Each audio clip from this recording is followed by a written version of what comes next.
Hello दोस्तों, कैसे हैं आप। एक बार फिर हम आपके समक्ष हाजिर हैं जीके की एक नई वीडियो के साथ। दोस्तों, आज के इस वीडियो में हम बात करेंगे भारत की कृषि के बारे में। तो बिना वक्त गंवाए आइए शुरू करते हैं। हमारा पहला प्रश्न है, भारत की कृषि सबसे अधिक किस पर निर्भर होती है। दोस्तों, भारत की कृषि सबसे अधिक वर्षा पर निर्भर होती है।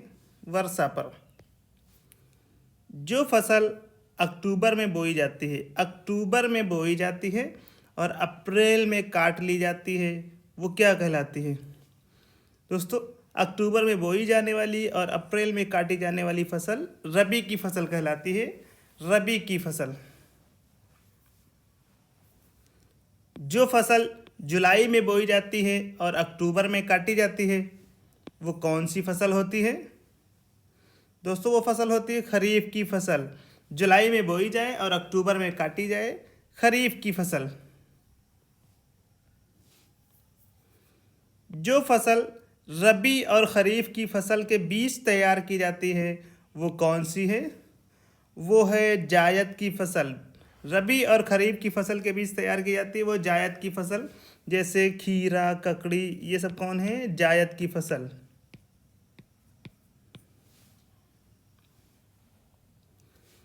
खरीफ की फसल कौन कौन सी हैं। दोस्तों, याद रखिएगा, खरीफ की फसल है ज्वार, बाजरा, मक्का, चावल, तिल आदि। ये सब खरीफ की फसलें हैं। खरीफ की फसलें। रबी की फसल कौन कौन सी हैं। दोस्तों, रबी की फसल के अंतर्गत आता है गेहूं, चना, जौ, मटर, सरसों, आलू। दोस्तों, ये फसलें हमारी रबी की फसल कहलाती हैं। जायद की फसल कौन कौन सी हैं। दोस्तों, जायद की फसलें हैं खरबूजा, ककड़ी, खीरा आदि। ये हैं हमारी जायद की फसलें। नकदी की फसल कौन सी है। दोस्तों, चावल है। ये जो चावल है, ये नकदी की फसल कहलाता है। किस क्षेत्र को चावल का कटोरा। दोस्तों, प्रश्न को ध्यान से सुनिए, चावल का कटोरा कहा जाता है किस क्षेत्र को। दोस्तों, कृष्णा और गोदावरी के क्षेत्र को कहा जाता है चावल का कटोरा।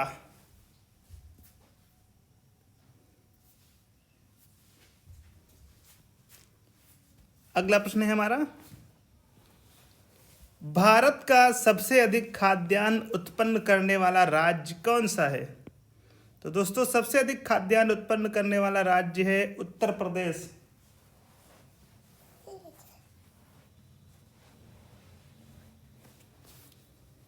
दोस्तों, हमारा अगला प्रश्न है, भारत में सबसे अधिक कौन सी फसल उगाई जाती है। तो दोस्तों, भारत में सबसे अधिक उगाई जाती है धान की फसल।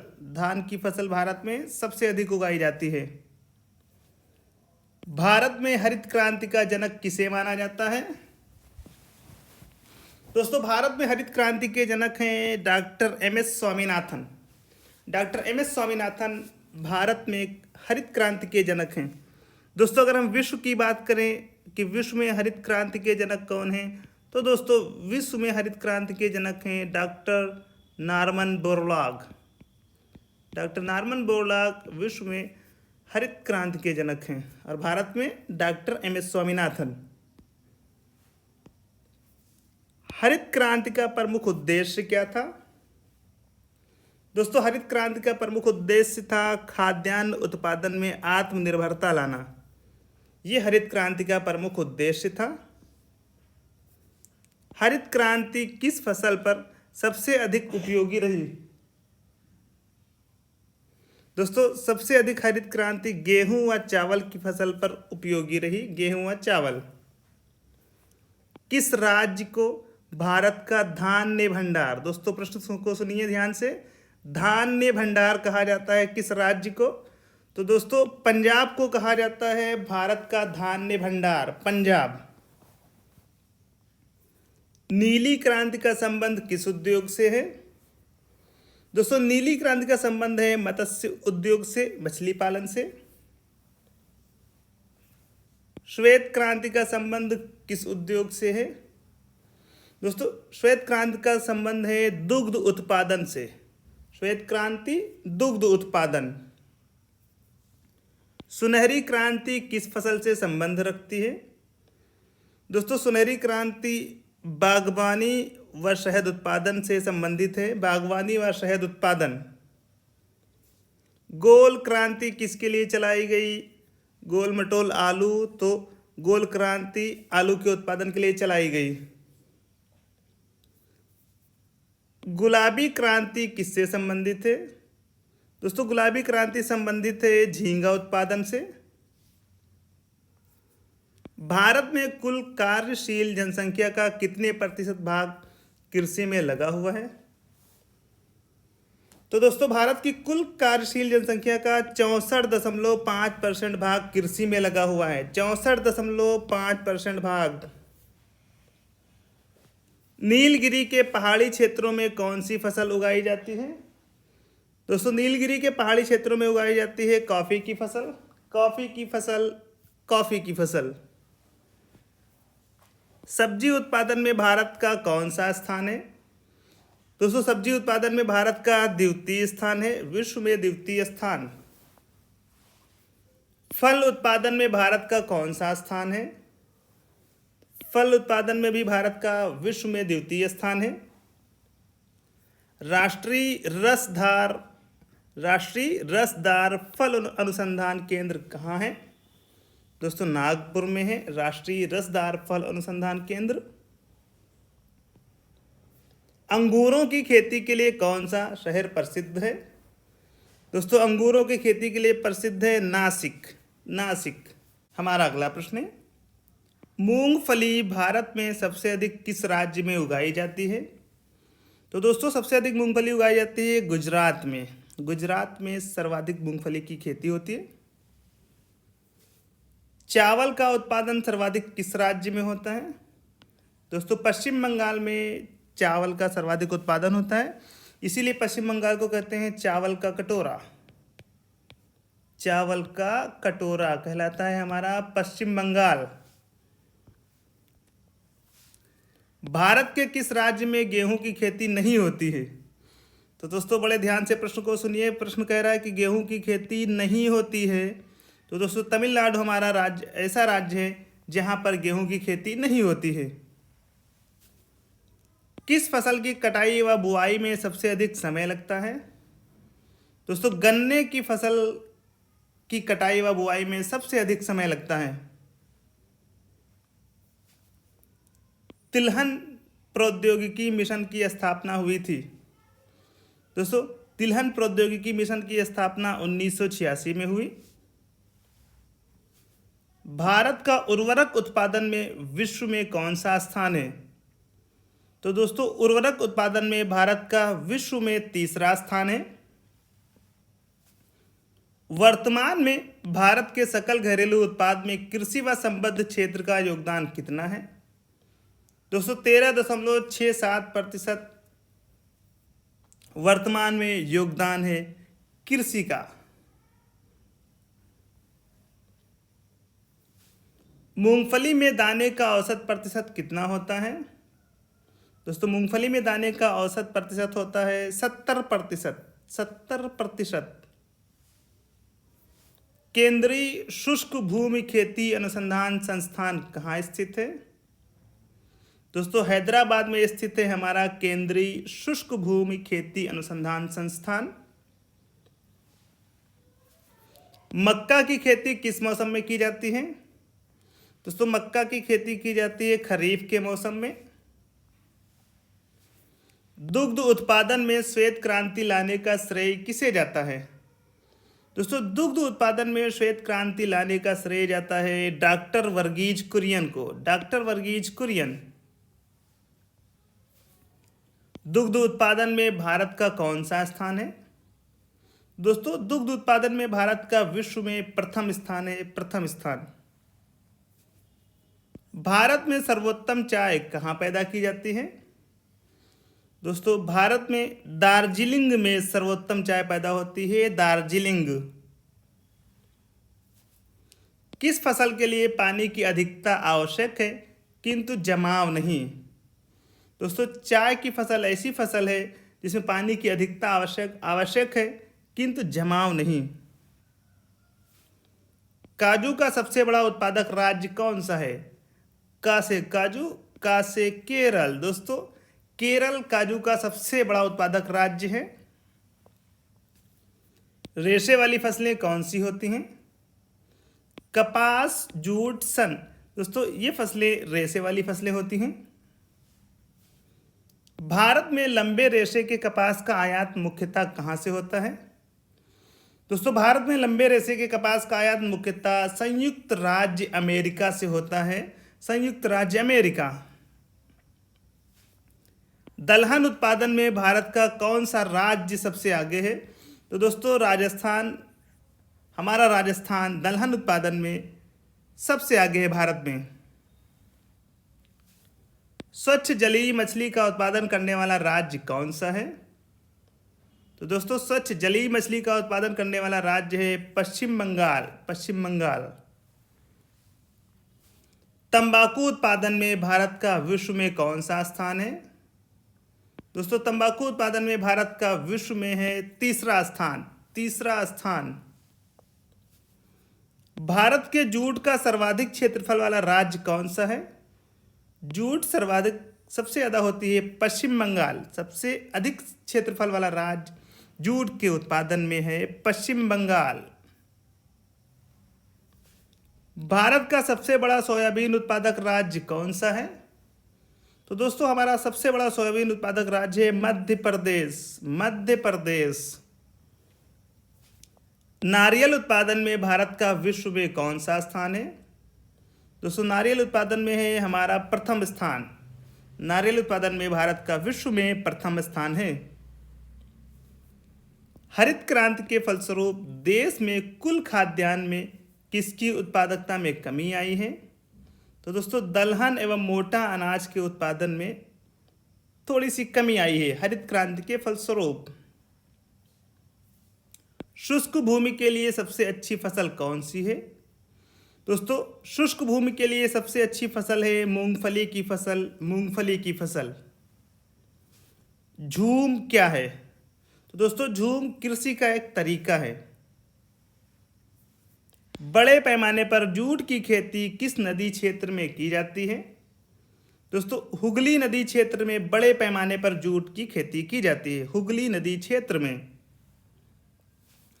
केसर सबसे अधिक मात्रा में कहाँ होता है? का से केसर, का से कश्मीर। दोस्तों सबसे अधिक केसर होता है कश्मीर में। कृषि को उद्योग का दर्जा देने वाला प्रथम राज्य कौन सा है? दोस्तों कृषि को उद्योग का दर्जा देने वाला प्रथम राज्य है महाराष्ट्र। महाराष्ट्र ने कृषि को उद्योग का दर्जा दिया है। किस समिति ने कृषि जोतों पर कर लगाने की संस्तुति की? दोस्तों राज्य समिति ने कृषि जोतों पर कर लगाने की संस्तुति की। भारत के कुल क्षेत्रफल के कितने प्रतिशत भाग पर खेती होती है? तो दोस्तों भारत के कुल क्षेत्रफल के 51% भाग पर खेती होती है। भारत में कितने प्रतिशत भाग पर चारागाह हैं? दोस्तों 4%। वन से भरी भूमि का प्रतिशत कितना है? वन से भरी भूमि का प्रतिशत है 21%। बंजर भूमि तथा बिना उपयोग की भूमि का प्रतिशत भारत में कितना है? दोस्तों बंजर भूमि तथा बिना उपयोग की भूमि का प्रतिशत है 24%। 24%। नकदी फसल किसे कहते हैं? दोस्तों वो फसल जो व्यापार के उद्देश्य से किसानों द्वारा तैयार की जाती है, जैसे कपास, गन्ना, तंबाकू, जूट इत्यादि। ये नकदी फसल है। रबी की फसल किसे कहते हैं? दोस्तों रबी की फसल अक्टूबर नवंबर में बोई जाती है, मार्च अप्रैल में काटी जाती है, जैसे गेहूं, जौ, चना, मटर, सरसों, आलू, राई इत्यादि। खरीफ की फसल किसे कहते हैं? दोस्तों खरीफ की फसल जून जुलाई में बोई जाती है और नवंबर दिसंबर में काट ली जाती है, जैसे धान, गन्ना, तिलहन, कपास, मक्का, तिल, ज्वार, बाजरा इत्यादि। ये सब खरीफ की फसलें हैं।